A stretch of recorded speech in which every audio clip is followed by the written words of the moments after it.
अंगिरा ऋषि आए हैं महाराज चित्रकेतु के पास। अंगिरा जी ब्रह्मा जी के पुत्र हैं, बहुत शक्तिशाली मुनि है। तो राजा चित्रकेतु नीचे बैठे फर्श पर और मुनि को ऊंचे आसन पर बैठा है और जमीन पर बैठ करके वे मुख को नीचे किए थे, उनका मुख उदास था। तो अंगिरा जी उनसे समाचार पूछ रहे हैं।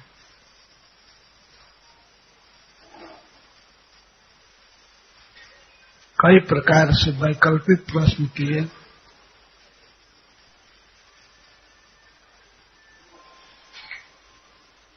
वे कह रहे हैं कि राजा कैसे सुखी रहता है और प्रजा भी। तो राजा विश्वास करता है अपने मंत्रियों पर, अपने पार्षदों पर,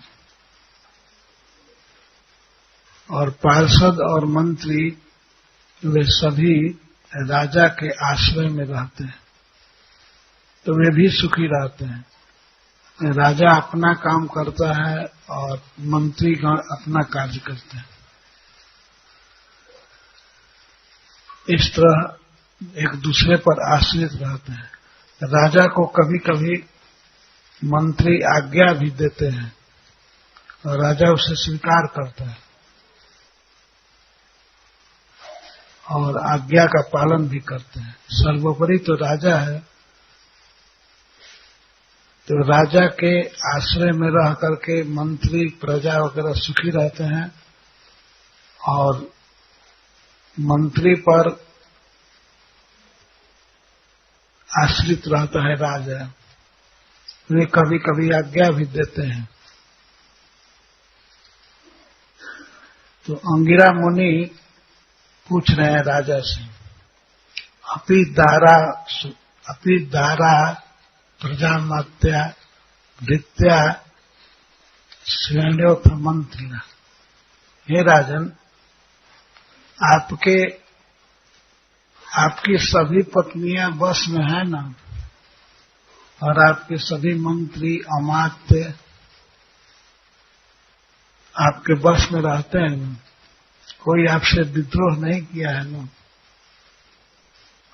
ये सब पूछते पूछते उन्होंने कहा कि आपकी प्रजा और आपके नगर में रहने वाले लोग, पौरा और देश में रहने वाली प्रजा आपके अधीन है ना। और अंत में उन्होंने पूछा, आत्मजा वशवर्ती न, आपके सभी पुत्र आपके वश में है ना।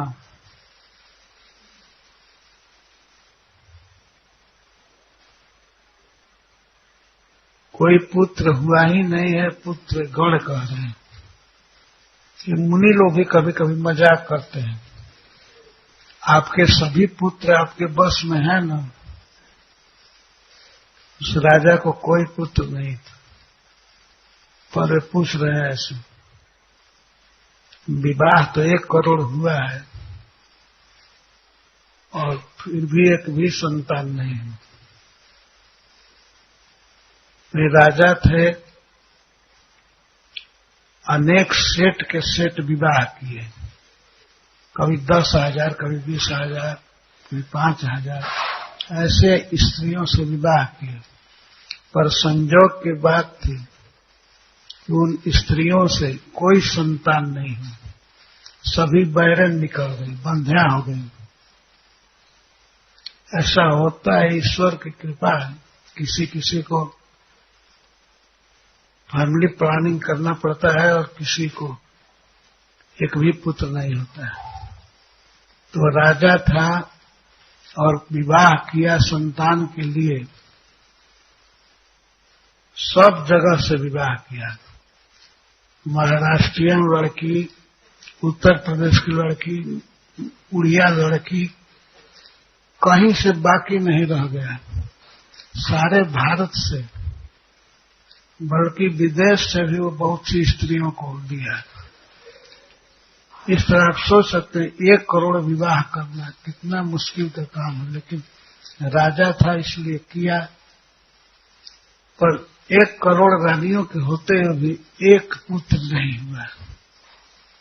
सब संजोग से बंध्या निकल गई। तो मुनि पूछ रहे हैं, इतना विवाह किए हैं, जरूर पुत्र बहुत होंगे। वे मन में सोचे कि इसलिए पूछ रहे हैं, आपके सभी पुत्र वश में है ना? सबसे पहले दारा कहे, आपकी स्त्रियां आपके वश में है ना? स्त्री वश में न रहे तो राजा की भी हालत बिगड़ जाती है। स्त्री को वश में रहना जरूरी है। आपने रामायण में पढ़ा होगा, महाराज दशरथ चक्रवर्ती सम्राट थे संपूर्ण पृथ्वी के, और उन्होंने अपने गुरु से परामर्श किया, सभी मंत्रियों से पूछा, सबने राय दिया कि राम को राज दे दीजिए। राम के राज्याभिषेक की तैयारी कर लिए राजा दशरथ। उनकी 3 रानियां थी, पर एक रानी के मन में असंतोष हो गया। वो नहीं चाहती थी कि राजा का प्लान सफल हो। जिस राम को राजा दशरथ राजा बनाना चाहते थे, उसी राम से उसको द्वेष हो गया। वो नहीं चाहती थी कि राज्याभिषेक हो। भरत जी अपने मामा के यहां गए थे अपने भाई शत्रुघ्न के साथ, और इधर कैकेयी ने प्लान कर लिया कि राज्याभिषेक नहीं होगा, ये फेस्टिवल नहीं होगा, राम को राज नहीं वन में जाना पड़ेगा। इतना बड़ा विघटन हुआ, राजा दशरथ इसी शोक से मर गए। राम जब वन में चले गए तो राजा दशरथ मर गए। इतना बड़ा कांड कर दिया एक स्त्री ने। इसीलिए मैं अंगिरा जी पूछ रहे हैं, आपकी सभी पत्नियां आपके वश में है ना? और आपके सभी पुत्र आपके वश में है ना? मैं आपको बहुत खिन्न देख रहा हूं, आपका मुख पीला पड़ा हुआ है। कोई ऐसी कामना आपके मन में जरूर है जो पूरी नहीं हुई है। आप अलब्ध मनोरथ हैं। मैं आपके चेहरे से समझ रहा हूं, आपकी कोई इच्छा है जो पूरी नहीं हुई है।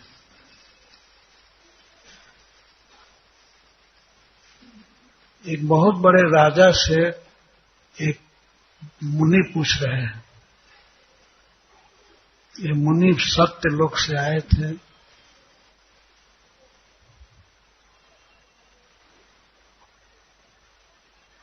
राजा के पास सब कुछ था, फिर भी वे बहुत उदास थे।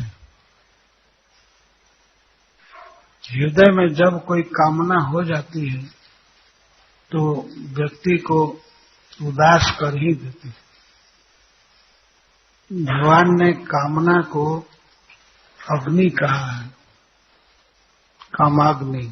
हृदय में लालसा जब किसी चीज की हो जाती है तो उसे नहीं प्राप्त होने पर व्यक्ति खिन्न रहता है। तो एक बहुत बड़े सम्राट से मुनि पूछ रहे हैं, आप क्यों उदास हो?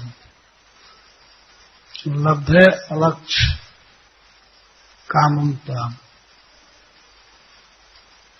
आपके मुख की उदासी से मैं समझ रहा हूं कि आपका काम, आपकी इच्छा पूरी नहीं हुई है। इसके बाद वे कहने लगे, असल में जिसका मन वश में है सभी उसके वश में रहते हैं। मैं समझ रहा हूं कि राजन तुम्हारा मन वश में नहीं है। क्यों खिन्न हो, क्या आवश्यकता तुमको तुम्हारी है? तो राजा ने कहा,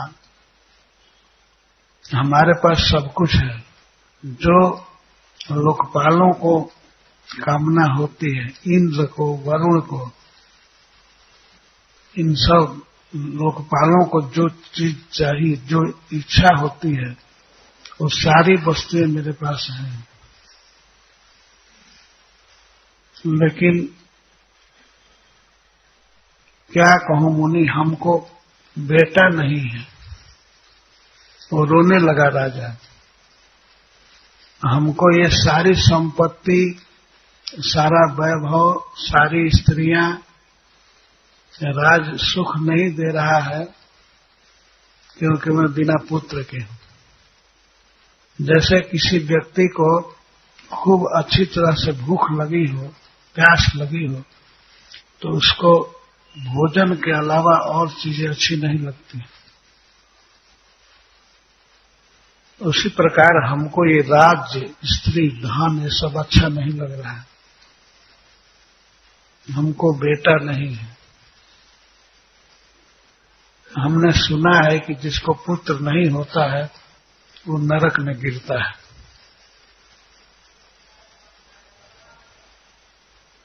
तो आप हमको नरक से उबार दीजिए। आप बहुत समर्थ ऋषि हैं, ब्रह्मा जी के पुत्र हैं, आप कृपा करके हमको एक पुत्र दीजिए।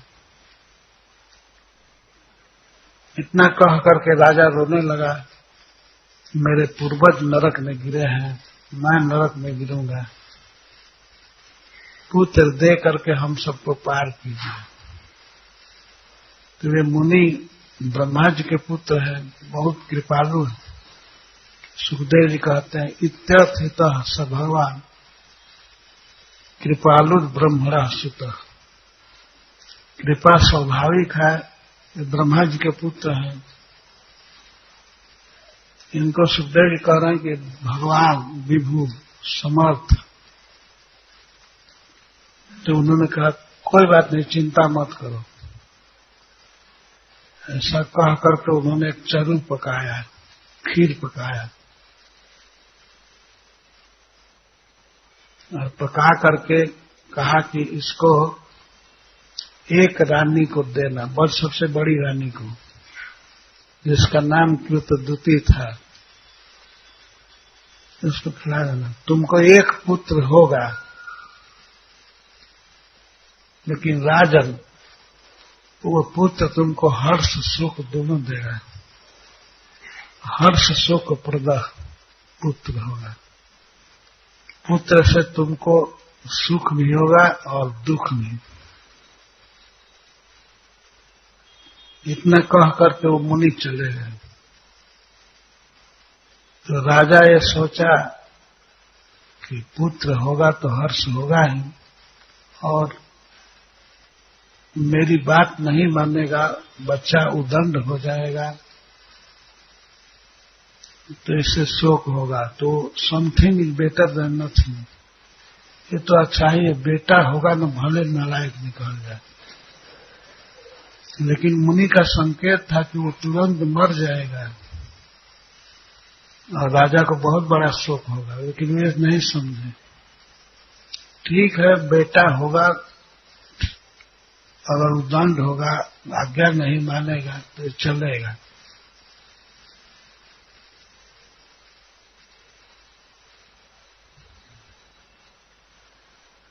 इस प्रकार अंगिरा जी कृष्ण भावना की भूमिका तैयार कर रहे हैं। भूमिका, भूमि, जैसे कहीं पर बीज डाला जाता है तो पहले भूमि का निर्माण होता है।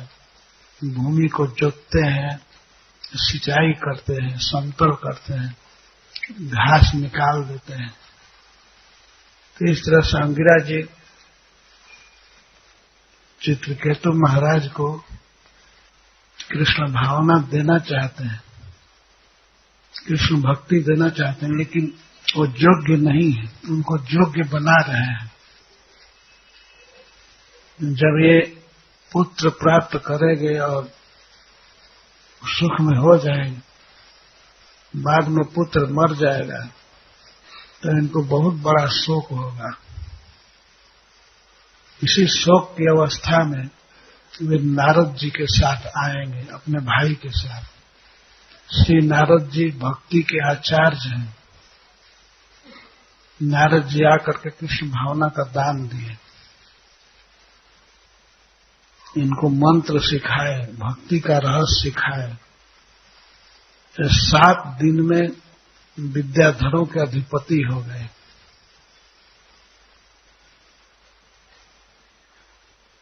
और लाखों वर्षों तक घूमते रहे। बहुत सी सुंदर स्त्रियों के साथ एक विमान पर चढ़ घूमते थे, परंतु उनमें कहीं आसक्ति नहीं थी। भगवान का कीर्तन करने के लिए, गान करने के लिए अनेक सुंदरियों को अपने साथ रखते थे, केवल भगवान की भक्ति के लिए। और सबके साथ वे चले गए एक बार कैलाश। वहां पर भगवान शिव को देखे, पार्वती जी को अपने जांघ पर बैठाए थे तो हंसी उड़ाने लगे भगवान शिव की। ये देखो, ये सभी मुनियों के गुरु हैं, आचार्य हैं, कपड़ा भी नहीं पहनते हैं, पेड़ के नीचे रहते हैं, इनका घर भी नहीं है, लेकिन स्त्री को अपने जांघ पर बैठाए हैं। ऐसा कहकर हा हा हा हंसने लगे। तो वहीं माता पार्वती जी थी, उनको दुख लग गया। चित्रकेतु तो शिव जी के साथ मजाक कर रहे थे, लेकिन माता पार्वती को दुख लग गया। उन्होंने साफ दे दिया, यदि शिव जी धर्म का रहस्य नहीं जानते हैं तो ये नारद मुनि भी नहीं जानते हैं, भगवान कपिल देव भी नहीं जानते हैं। ये सब लोग शिव जी के सत्संग में आते हैं, कोई मना नहीं करता है। और तुम जगत गुरु बन गए हो, तुम नियम बता रहे हो, तुरंत राक्षस हो जाओ, असुर योनि में चले जाओ। चित्रकेतु महाराज ने माता पार्वती से क्षमा मांगा कि माता जी, मेरे बात से आपको दुख लग गया, लेकिन आपने जो कहा वो होने वाला था, उसके लिए मुझे कोई शोक नहीं है। पर इतनी कृपा कीजिए कि जहां जाऊं भगवान में हमारी रति रहे, प्रेम रहे। न कह करके वे चले गए। तो कृष्ण भक्ति उत्पन्न करने में बहुत प्रकार की आवश्यकता होती है। यह राजा सभी ऐश्वर्य से परिपूर्ण थे, पर भक्त नहीं थे। अंग्रेज ने इस तरह पुत्र दे करके उनको सुख में डाल करके भक्ति के लिए तैयार किया। तो वे नारद जी से उपदेश ग्रहण किए। और उस बच्चे ने जो मर गया था वो स्वयं उपदेश किया। नारद जी जिला दिए उस बच्चे को। ये सब कथा है। तो बच्चा कहने लगा कि मैं बहुत शरीर ग्रहण किया, बहुत बार पुत्र बना, कौन मेरा पिता है?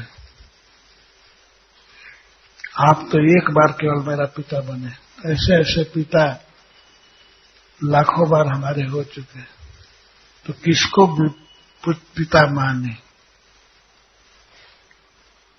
ये सब संबंध अनित्य है।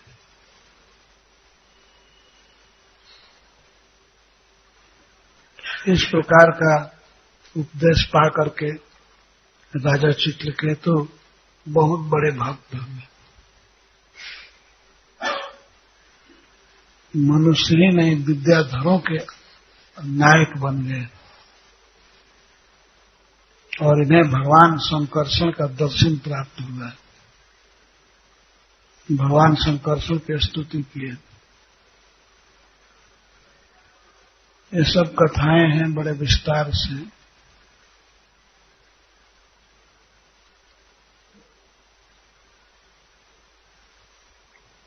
हम लोगों को ही बहुत प्रयास करके भक्ति में प्रगति करनी चाहिए।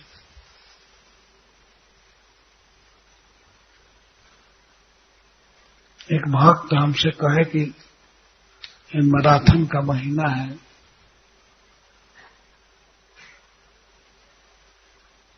हम लास्ट ईयर बहुत बुक डिस्ट्रीब्यूशन की, गीता डिस्ट्रीब्यूट की, तो हमने कहा कि ठीक है, वही शरीर अब भी है, वही हाथ है, वही बाणी है, वही आंख है, फिर प्रयास कीजिए इस साल भी। लोगों से कहना लेने के लिए तो अपना धर्म है भगवान की सेवा करना।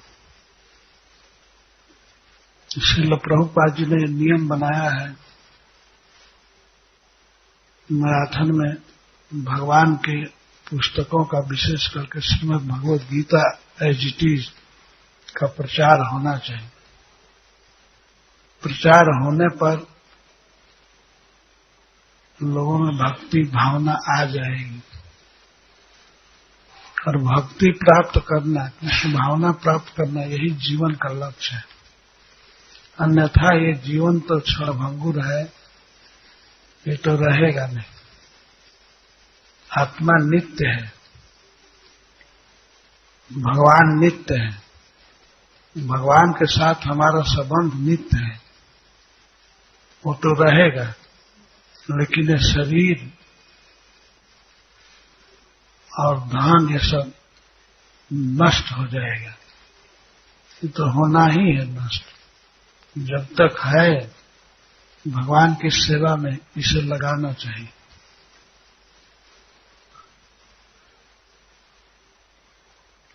बड़े उत्साह से भगवान के बारे में जो पुस्तकें हैं उनका प्रचार करना है।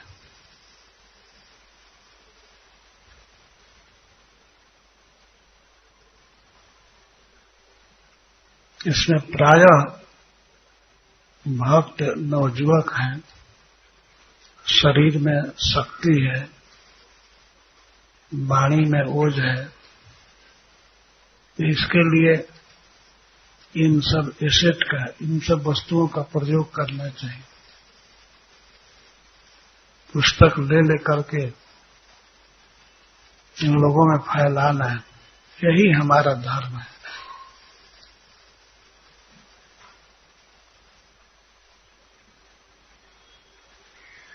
सालों भर अपने घर के काम धंधे में व्यस्त रहते ही हैं, लेकिन ये भगवान का काम करना चाहिए।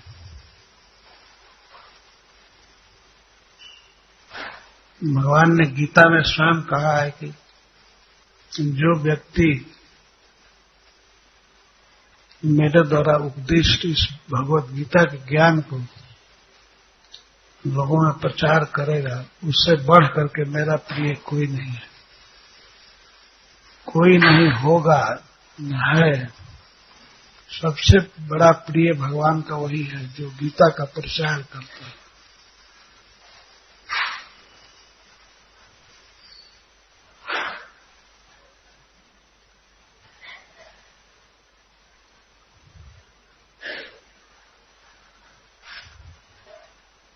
श्रील प्रभुपाद जी के आश्रय से आप सभी इसमें पड़ जाइए भगवत गीता बांटने पर।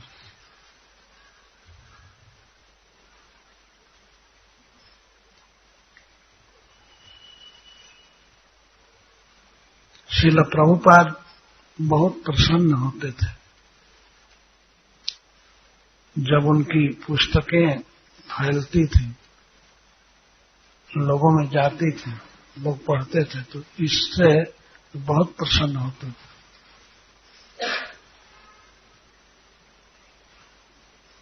हमें काम करना है, हमें सेवा करनी है भगवान, तो इस कार्य के द्वारा सेवा करें। जय श्री प्रभुपाद।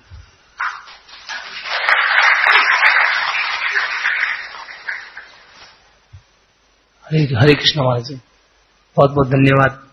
खूब उत्साहपूर्वक आपने बताया भगवद गीता के ऊपर उसका प्रचार।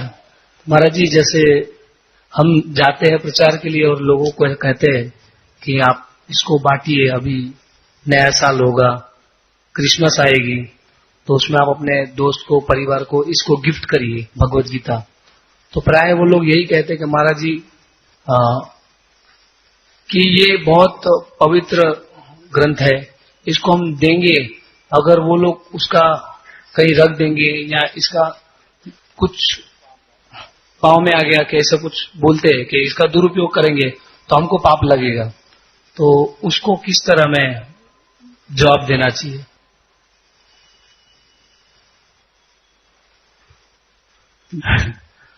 तो क्या कहते हैं, पैर में डाल देंगे? नहीं, कई लोग जो होते हैं उसको पढ़ते नहीं है, ऐसे रख देते हैं, तो कई इसको उसका ऐसे बोलते हैं कि हम तो दे देंगे लेकिन वो लोग पढ़ेंगे नहीं, तो और कोई कहीं रख देंगे और किसी का बच्चा उसके साथ खेलने लगेगा तो हमको पाप लगेगा उससे, क्योंकि ये बहुत ही आध्यात्मिक ग्रंथ है, तो भगवान हमको तो पाप नहीं देंगे। बस तो उस समय हम बहुत ये हो जाते, किस तरह इनको इस प्रश्न को उत्तर देना।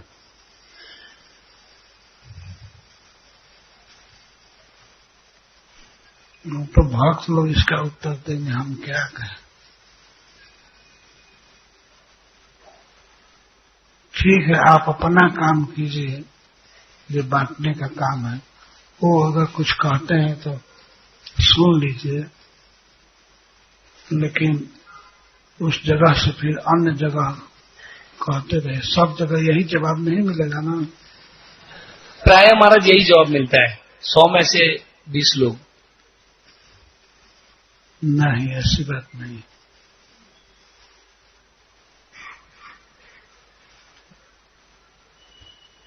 कुछ लोग तो ले ही लेंगे, पढ़ेंगे लेकर के, पैर के नीचे नहीं रखेंगे।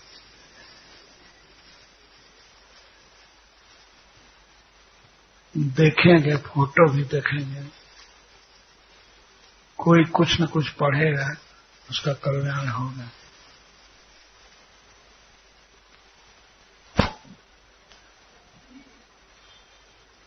तो अपना जो काम है वो हमें करना है, कहना चाहिए, दिखाना चाहिए पुस्तक, अपने हाथ का प्रयोग करना चाहिए, अपने वाणी का प्रयोग करना चाहिए। अपना काम है वो करना चाहिए, फल क्या होगा भगवान जाने। प्रचार करने की लालसा होनी चाहिए। कहीं सफलता मिलेगी, कहीं सफलता नहीं मिलेगी, परंतु नहीं सफलता मिले उसी को प्रमाण नहीं मान लेना चाहिए।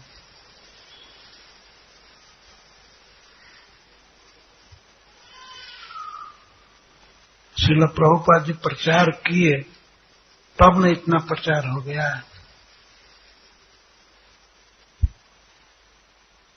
लास्ट ईयर तक प्रमाण है कि जब जब मैराथन आया, प्रचार हुआ, गीता का डिस्ट्रीब्यूशन हुआ अच्छी तरह से। तो इस साल भी होना चाहिए। वही सब भक्त लोग हैं, वही शरीर है, वही वाणी है, सब है। आपको इतना निराश नहीं होना चाहिए।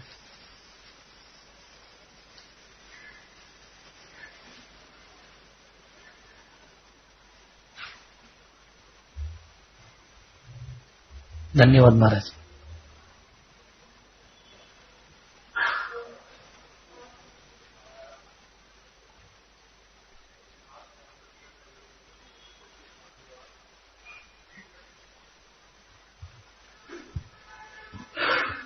महाराज जैसे अंगिरा मुनि, नारद मुनि, ये त्रिकालदर्शी है, और महाराज चित्रकेतु, ये ज्ञानियों में इनकी गणना होती है। क्या ये हो नहीं सकता कि त्रिकालदर्शी सर्वदर्शी महात्मा गण किसी भक्त को सभी प्रकार से स्पष्टतया सब बता दें कि ऐसा करने से तुम्हें फिर इस प्रकार का दुख भुगतना पड़ेगा, और ये जो पुत्र होगा ये अंततोगत्वा अकाल मृत्यु का शिकार बनेगा, तो तुम ये सब प्रपंच छोड़कर हरि भक्ति में लग जाओ, ऐसा अगर कह देते तो महाराज स्वीकार नहीं कर लेते? नहीं, वो जानते हैं कि किस स्थिति में स्वीकार करेगा। उस समय तो वे पुत्र के लिए रो रहे थे, हमको बेटा चाहिए, बेटा चाहिए। उस समय हरे कृष्ण सिखाने पर वो मानने वाला नहीं था। अपने आप उसको अनुभव कराना, उसकी भूमिका बनाना, ये काम था अंगिरा जी का। अर्जुन को भी जब शोक हुआ कुरुक्षेत्र में, तब ये भगवत गीता का ज्ञान भगवान दिए। तो ऋषि लोग सब जानते हैं कि किस स्थिति में क्या होगा। जानते थे कि इसको पुत्र मिलेगा और पुत्र मर जाएगा, तब ये ठीक से ग्रहण करेगा तत्व ज्ञान। जब तक अन्य कामना मन में है तब तक मुश्किल है भक्ति का प्रचार।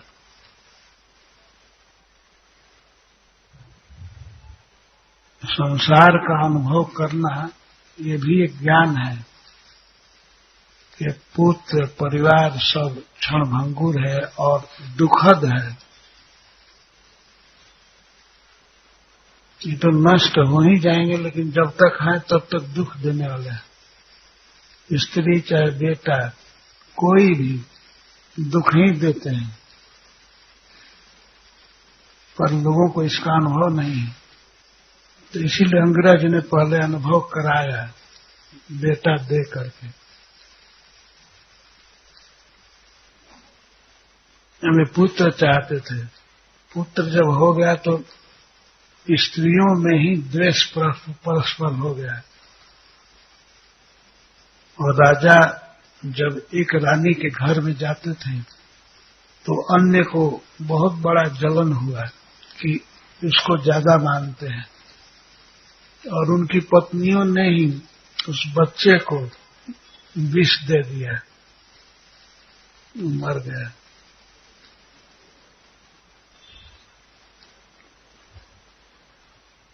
वे नारद जी की आज्ञा का पालन किए, 7 दिन मंत्र जपे और 7 दिन में ही सिद्ध हो गए।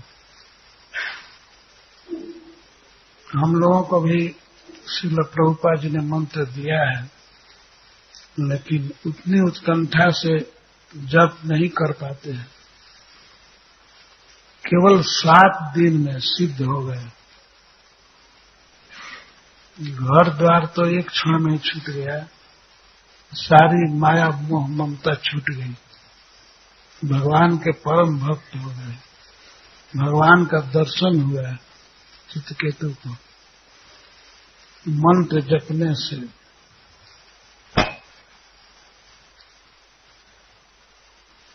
हम धन्य हैं महाराज। एक नम्र विनंती ब्रह्मचारी के प्रश्न के रूप में कि हम विदेश में भले ही इस दिसंबर के महीने में क्रिसमस मैराथन के रूप में इसको कहें, लेकिन भारत में ये क्रिसमस कौनों खेत की मूली है लोग जानते नहीं। तो अगर हम इसी को रटते रहे तो उसका प्रचार ही होगा। यदि हम केवल भगवद गीता ज्ञान यज्ञ गीता जयंती के रूप में प्रतिस्पर्धा स्पर्धा के रूप में इसका प्रचार करें तो अच्छा नहीं होगा। एक विनंती है कि वो उस शब्द का उच्चारण ही हम न करें तो कितना अच्छा होगा। गीता जयंती स्पर्धा कहे तो बहुत अच्छा होगा। क्रिसमस कह करके प्रचार नहीं किया जाता। क्रिसमस के अवसर पर लोग नई नई वस्तुएं खरीदते हैं, तो ये भगवद गीता भी खरीदें आध्यात्मिक प्रगति के लिए, उस अवसर का एक लाभ उठाया जाता है। भक्त लोग कोई क्रिसमस के प्रचारक नहीं है, मैराथन एक भगवद गीता के प्रचारक। विदेशी लोग भूल कर भी हमारे कभी त्योहारों का, जन्माष्टमी इत्यादि का उच्चारण कभी नहीं करेंगे। और भारत में जो प्रचार हुआ है ये ईसाई स्कूलों के द्वारा और लोगों के ये मान लेने से कि ये भी एक त्योहार है, हम सभी का समावेश करेंगे, तो ये मानसिकता कैसी दूर होगी महाराज, जबकि हम लोग कोई लेन देन नहीं है, फिर भी हमारे लोग उस दिन पर एक दूसरे को उपहार देते हैं और वो दिन एक प्रकार से मनाते हैं। ये कैसे दूर होगा? भगवद गीता जयंती भी दिसंबर में पड़ती है प्रायः, इसलिए ये भगवद गीता जयंती पर ही गीता का प्रचार है। वास्तव में भक्तों के मन में क्रिसमस के प्रति बहुत श्रद्धा नहीं है। अगर यह बात होती तो क्रिसमस का प्रचार क्राइस्ट के विषय में कोई भी साहित्य नहीं है, सब भगवान कृष्ण के विषय में। तो यहाँ जो प्रचार है वो तो जन्माष्टमी का प्रचार है, रामनवमी का प्रचार है, गौर पूर्णिमा का है, गीता जयंती का है, नृसिंह चतुर्दशी, ऐसा ही प्रचार है। हम धन्य हुए महाराज, धन्य उसने, अनुग्रहित उसने।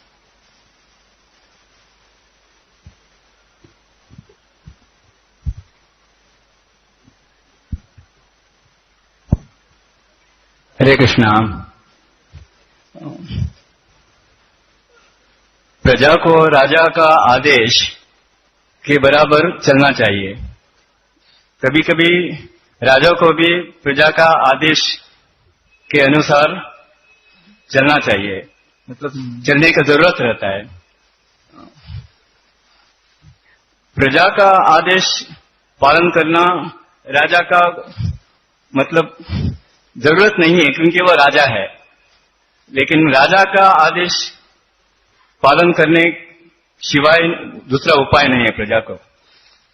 हमारा आंदोलन, इस्कॉन का आंदोलन अमुक अमुक देश में जारी है, वहां भक्त लोग हैं, वहां का राजा बदलता रहता है, कभी कभी सरकार भी बदलता रहता है, और वो नया कानून जारी करेंगे कि कल से कोई प्रचार नहीं करने का है, भगवान का बारे में कोई जप नहीं करने का है।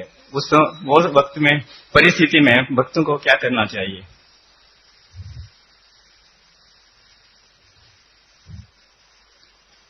प्रजा का आदेश तो मानना पड़ता है, कभी कभी राजा को मानना पड़ता है।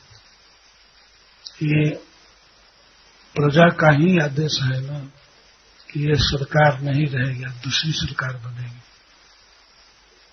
ये वोट सिस्टम तो प्रजा का ही एक आदेश है। तो हम लोगों को अपने ही ट्रैक पर रहना चाहिए। हम तो प्रजा है,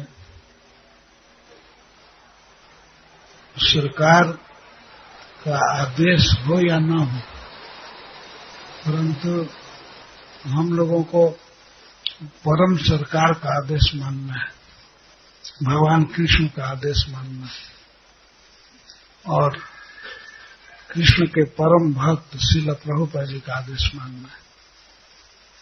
हमें 16 माला जप करना है, कम से कम भगवद गीता का प्रचार करना है। कोई सरकार हो, यही काम करना है। महाराज, अगर सरकार बैन करता है ऐसा एक्टिविटी तो क्या करने का है? क्या? अगर सरकार प्रचार का एक्टिविटीज बैन करता है, मतलब कोई नहीं करने का ऐसा करता है, समझो, मैं हमारा देश के बारे में नहीं बात करता हूँ, लेकिन सरकार बदलता रहता है और वो नया कानून जारी करेंगे कि कोई प्रचार नहीं करेगा, तो भक्त लोग क्या करेंगे? उस समय भगवान नृसिंह देव का स्मरण किया जाए।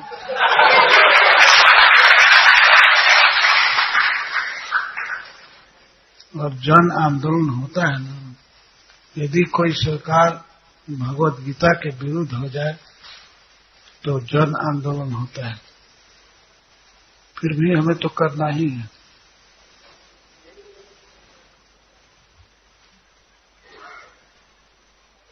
जैसे जब ये देश परतंत्र था, लोग मीटिंग नहीं कर सकते थे। आपने सुना होगा, मैंने अमृतसर में जालियांवाला बाग में लोग मीटिंग कर रहे थे और अंग्रेज ऑफिसर डायरेक्ट आज्ञा दे दिया कि इनको मारो, गोली चलाने का आदेश दिया। फिर भी लोग किए ही, पहले से आदेश हो गया था कि यहाँ खतरा है, आप लोग मीटिंग मत कीजिए, लेकिन वे लोग किए।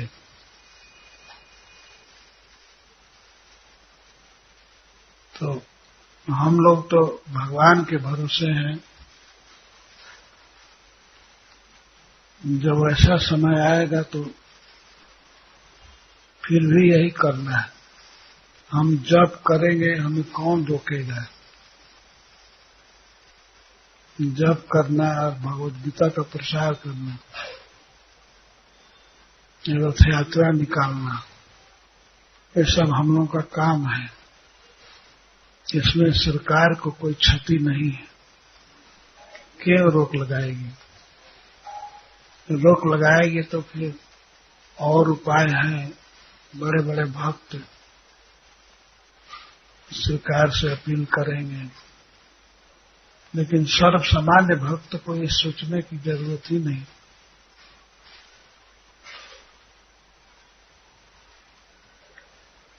और आप अपने देश की चिंता कीजिए, दूसरे देश की क्यों चिंता कीजिए? लेकिन हमारे डिवोटी सब देश में है ना प्रभु महाराज। और किसी भी देश में हो तो अपने देश में चिंता करनी चाहिए कि हम कैसे करेंगे भक्ति। यहाँ कोई बाधा नहीं है, बाधा अपने मन में है, कोई बाधक नहीं। यहाँ कोई जप करता है, उसको मना करने वाला कोई नहीं कि तुम जप मत करो, लेकिन अपना मन मना कर देगा तो आदमी चुपचाप रहे। इसलिए अपना नियम पालन कीजिए।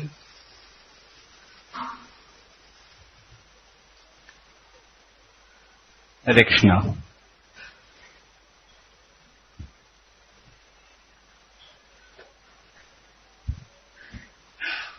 हरे कृष्णा महाराज जी। महाराज जी, जैसा आप अभी बता रहे थे प्रभुपाद की बुकों के बारे में, मैं भी 7 साल पहले प्रभुपाद की बुक के द्वारा जुड़ा था, हरे कृष्ण चुनौती, और मैं कथाओं में स्टॉल लगाता हूँ जगह जगह, अनेक जगहों पर। मैं प्रभुपाद की बुकों के बारे में कहूंगा। मैंने काफी जगह कथा, भागवत कथा में कंटिन्यू महीने में 25 दिन चालू रहती, जगह जगह रहता हूँ। अनेकों जगह भागवत कथा में स्टॉल लगाता हूँ, मगर देखता हूँ जहां जहां भी कथा होती है जीवन परिवर्तन किसी का नहीं दिखता है। मगर इस्कॉन एक ऐसी संस्था है, एकदम प्योरिटी है इसमें। तो इस्कॉन में भी जगह जगह कथा होती है, मगर भागवत कथा पर प्रवचन देते काफी जगह, मगर अलग अलग जगह उतना नहीं जितना गीता में प्रभाव है।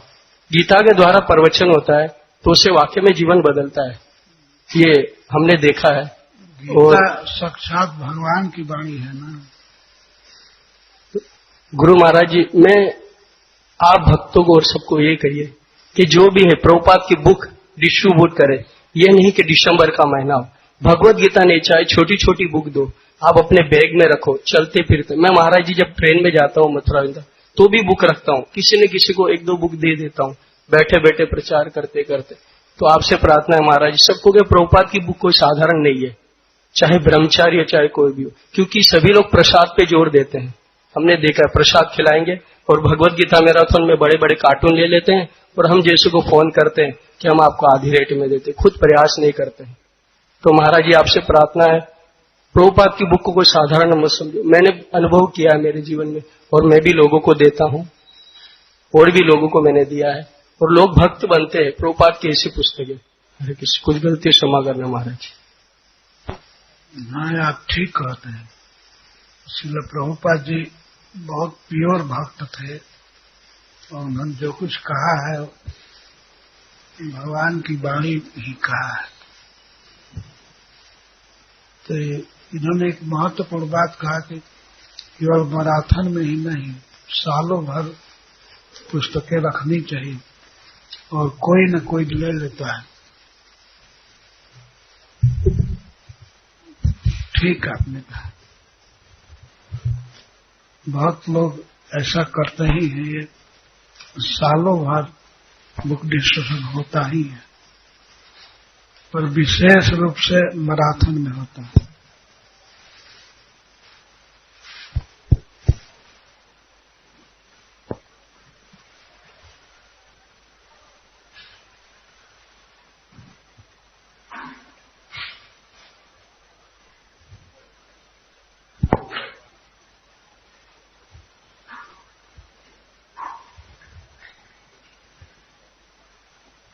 हरे कृष्ण महाराज।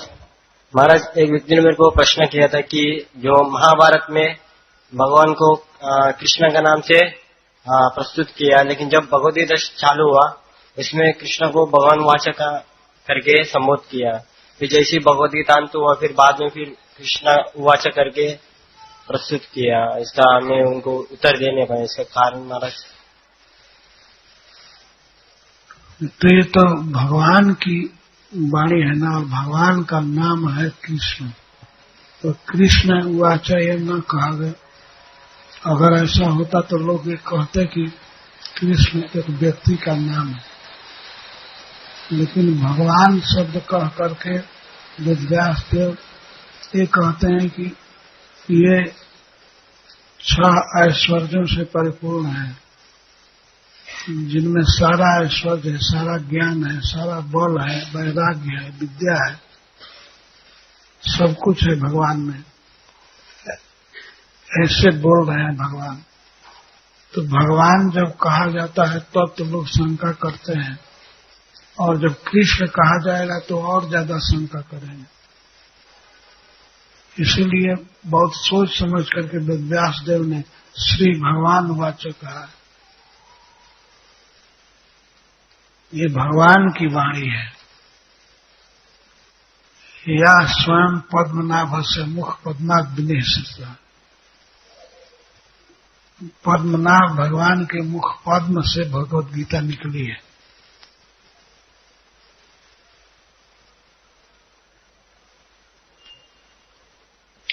महाराज, और एक प्रश्न। महाराज, हम ग्रंथ विधान के गुड डिस्कशन के लिए हम बाहर जाते हैं, तो हमारे कुछ प्रभु जी है वो 365 दिन गीता जयंती करके लोगों को गीता देते, ऐसा कहना उचित है? मैं समझा नहीं क्या कि कुछ हमारा प्रभु जी है बाहर बुक डिस्कशन करने आते हैं, तो उन लोग कहते हैं कि जब लोगों को गीता देना होता है तो उन लोग कहते हैं कि आज गीता जयंती है, आज भगवान ने गीता कही है तो आप गीता लीजिए, ऐसा कहते हैं, या ऐसा कहना उचित है? आज भगवद गीता जयंती है। हाँ महाराज।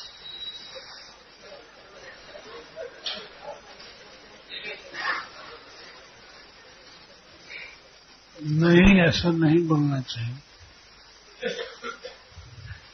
गीता जयंती को बताना चाहिए कि इस महीने में इस एकादशी मोक्षदा एकादशी को गीता पढ़ती, लेकिन गीता हमारे प्रत्येक दिन के जीवन में काम आएगी। तो कोई भी दिन हो, सब दिन काम आएगी।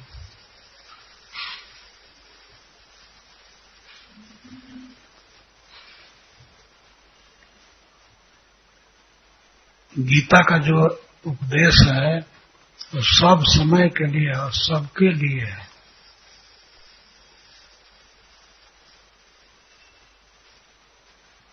कर्म करने के लिए भगवान ने बताया कैसे करना चाहिए।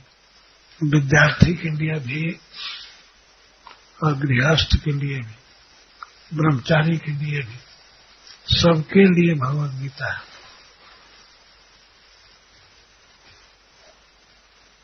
सभी को सीखने की जरूरत है कि कैसे कर्म करना चाहिए, भगवान की भक्ति कैसे करनी चाहिए।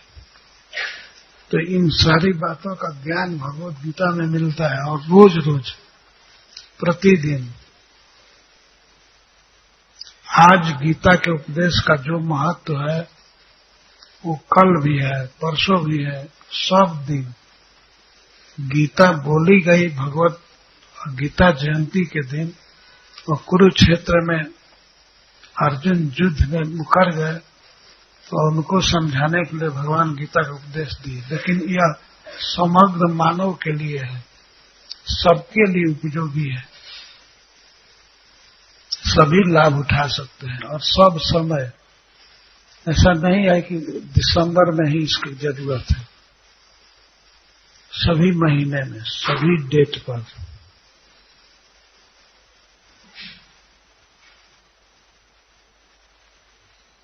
यदि ये कहते हैं कि आज भगवान ने उपदेश किया था तो हम समझते हैं कि यह कहना उचित नहीं।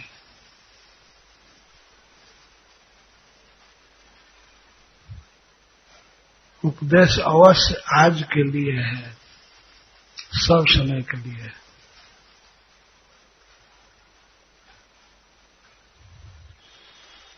भगवद गीता का उपदेश पुराना नहीं होगा, बासी नहीं हो जाएगा।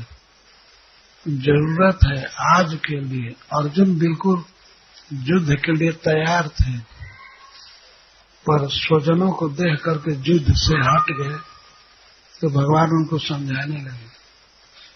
तो हम तो इस प्राकृतिक जगत में हमेशा युद्ध में ही हैं, लड़ रहे हैं प्रकृति से।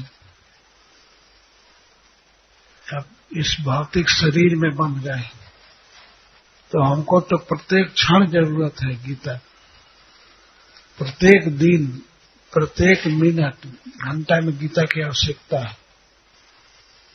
गीता के सहारे हम भगवान को पाएंगे, इस जीवन में सुखी रहेंगे और परलोक में भी।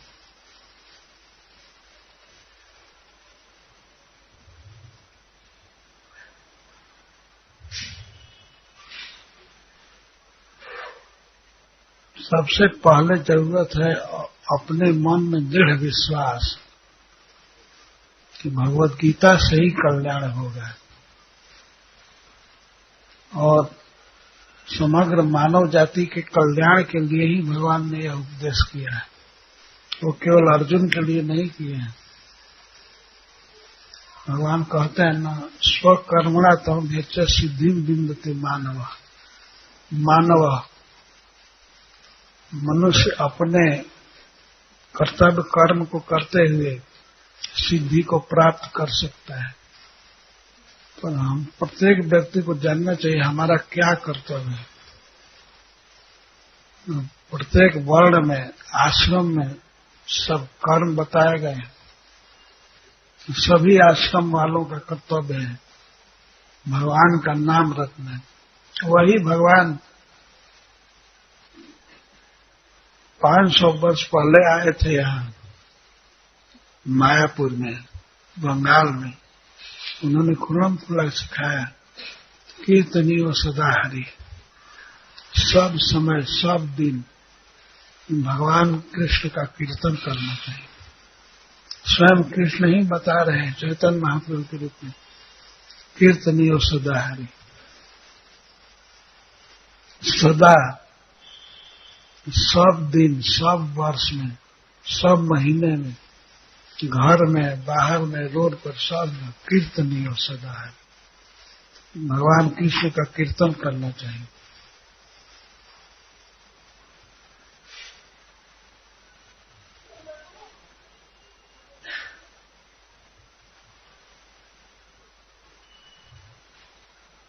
महाराज, हरे कृष्ण महाराज जी। मेरा प्रश्न ये है कि हम बाहर प्रचार करने के लिए जाते हैं तो कुछ लोग ऐसे होते हैं जिनका पेशा होता है मछली बेचना या शराब बेचना या कांदा लहसुन बेचना, तो हम प्रचार करते हैं तो वो भक्त भी बन जाते हैं।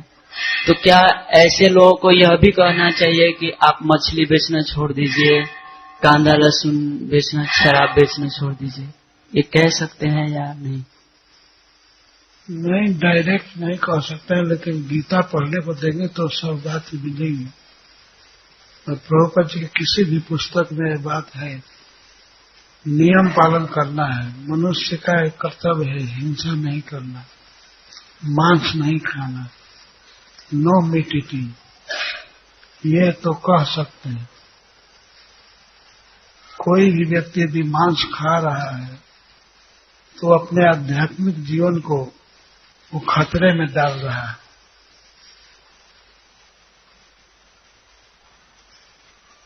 ये कहना चाहिए कि नो मीट ईटिंग, मांस नहीं खाना चाहिए,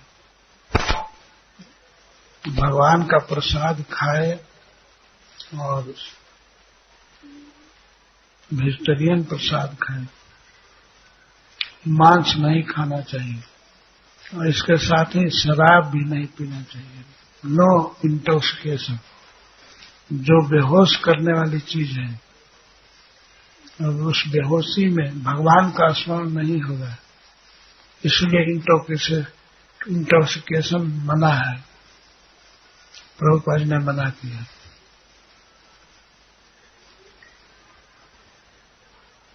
ये 4 जो नियम है, मांस नहीं खाना, शराब नहीं पीना, जुआ नहीं खेलना और अवैध है स्त्री संग नहीं करना, ये तो सबके लिए नियम है। वो मांस बेचने वाला हो चाहे न बेचने वाला, सबके लिए नियम है। मांस को बेचने वाला, ढोने वाला, उसको काटने वाला, पकाने वाला, ये सभी पापी हैं। तो सबको बताना चाहिए कि इस काम को मत करो। मांस बेचना या खाना बराबर ही है।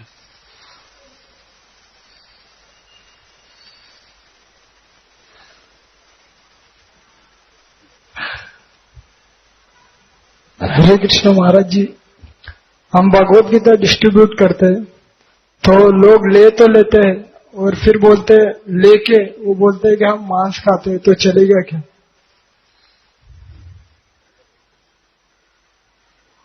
मांस खाते हैं कुछ भी जो ले लिए पुस्तक, तो वो तो फायदा करेगा पढ़ने पर।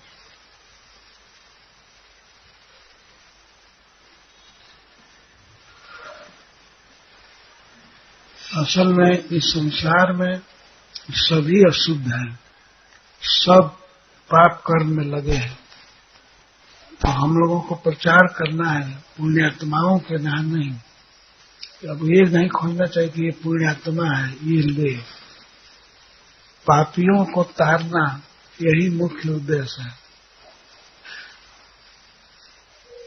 सिखाना चाहिए नम्र भाषा में। ये 4 नियम बताना चाहिए, शास्त्र का नियम है। प्रभुपाद ने इसको फैलाया है। जैसे योग के कुछ नियम पतंजलि जी ने बताया, पर वर्तमान युग में रामदेव महाराज उसको फैलाए हैं। ऐसे श्रील प्रभुपाद जी शास्त्रों में कहे इन 4 नियमों को फैलाए हैं। ये 4 नियम महाराज परीक्षित ने बताया। कलयुग को कहा कि 4 जगह तुम रहो, जहां मांस भक्षण होता है, जहां व्यभिचार होता है, जहां लोग शराब पीते हैं, जहां जुआ खेलते हैं, वहां रहो। तो इन 4 स्थान में कलयुग का वास है। श्रील प्रभुपाद सबसे पहले निवार्क में इस बात का प्रचार किए।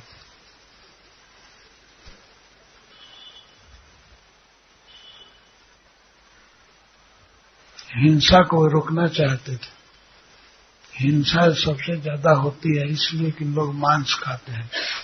मांस आता है जीवों के शरीर से, पशु मांस, पक्षी मांस। ये तो हमारा कर्तव्य है कहना, पर देश काल के अनुसार कहना चाहिए। तो सबसे पहले प्रचार में ये होना चाहिए कि लोग गीता पढ़ें, भगवान का नाम जपें। नाम जप कोई भी करे वो शुद्ध हो जाएगा।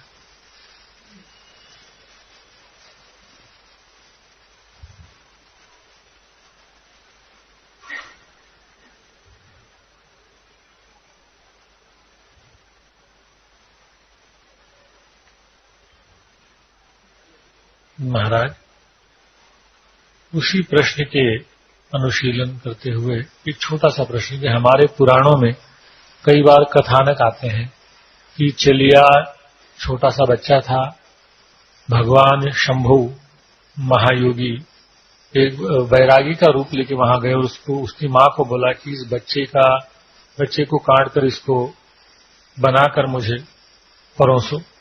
कहीं कथानक आता है कि वातापी और बिलबल ये दो राक्षस थे, वो ऋषियों को भुलाते थे और बोलते थे कि आपको बकरे का मांस दिया जाएगा, और वो वातापी बकरे का रूप लेता था, उसका मांस पकाया जाता था, वो साधु उसको ग्रहण करते थे साधु, और उनका पेट फाड़ कर वो बाहर आ जाता था। इसी कथानक आते हैं। अगस्त्य मुनि ने भी वो वातापी और बिलबल की आमंत्रण को स्वीकार किया।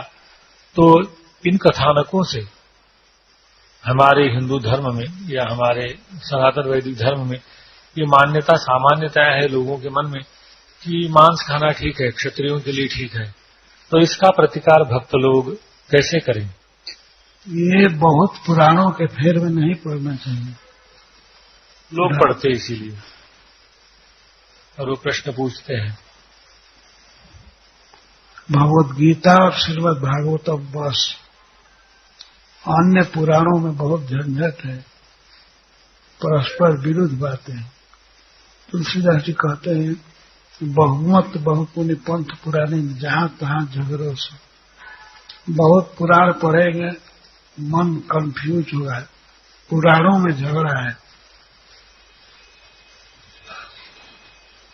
इसीलिए गुरु कह राम नाम न मोहिनी को लगत राज डगरों से। गुरु ने कहा कि भगवान का नाम जपो, हमको यही राजमार्ग लगता है। तो पुराण नाम नहीं पढ़ना है, भगवान का नाम जपना है। जपने की तो फुर्सत ही नहीं है, पुराण कौन पढ़ेगा? पढ़ेगा तो और ज्यादा झंझट में पड़ जाएगा। हम धन्य हुए महाराज। हरे कृष्ण। हरे कृष्ण।